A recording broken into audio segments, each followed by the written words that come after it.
Elo mga kabatang Quiapo February 3 Episode Summary. Sa bahay nila Ben nakahiga si Enteng at si Tanggol ay nakaupo at hindi makatulog at sinabi ni Enteng na Tanggol alam ko nararamdaman mo kasi. Si Santino ay pinakamalapit sa'yo.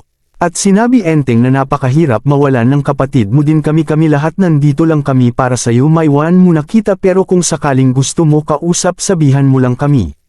At sa bahay nila Rigor sa baba ay nag-usap ang mga tambay at sinabi ng isa na totoo ba ang nangyari kay Santino patay na daw at dumating si Rigor. At sinabihan ng mga tambay na Mang Rigor nakikiramay kami at diretso lang si Rigor paakyat sa bahay nito at walang kibo. At kumuha ng baso at alak si Rigor at uminom ito at napaisip at biglang ibinalibag ang lagayan ng plato. At sa labas nila Ben ay iniisip ni Tanggol na Santino napakabait mo maraming salamat sa pag-alaga mo kay nanay at naging mabuti kang kapatid sa akin at ipinapangako ko. Ang laban nato ay ipapanalo ko ang laban nato at igaganti kita kay tatay at sa mga gerero. Sa bahay naman ni Rigor ay naihanda na ang burol ni Santino sa bahay nito at nagpasalamat si Mondo sa nag-ayos nito. At sinabi ni Mondo pare tama na yan nakauwi na si Santino sinabi ni Rigor nakauwi na ba ang matatawag dyan patay na ang anak ko. At paano ako magiging okay na patay ko ang sarili kong anak at sinabi ni Mondo pare wag mo ilagay sa kamay mo ang batas ni batas tayo na dapat sundin pid mo siya hulihin at ikulong. At sinabi ni Rigor na hindi mo naintindihan pare dahil hindi ka pa nagkaanak at sinabi ni Mondo na oo pare wala nga ako anak pero ayoko mapahamak ka. At mailagay mo sa kamay mo ang batas.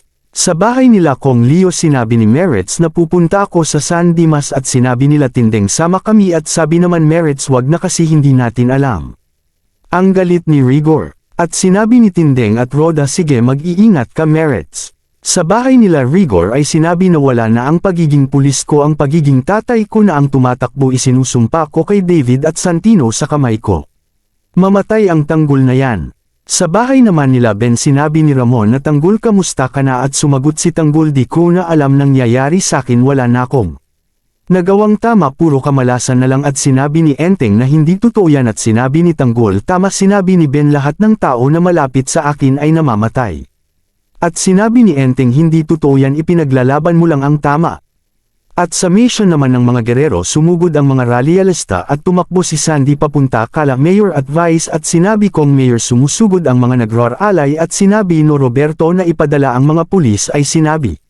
Sandy hindi dapat makapasok ang mga yan sa gate at sinabi ni Miguelito na ibig sabihin binabastos na nila tayo ang iniisip ko gamitan na dahas at ubusin lahat sila. Sinabi ni Roberto na ikaw ang ni Power walang mamatay at walang papatayin simula ngayon hindi na kayo makikialam ako na ang gagawa ng paraan ako na ang masusunod. Abangan bukas may mawawala ba sa mga grupo ni Tanggol. Salamat sa panunood like and share para sa update.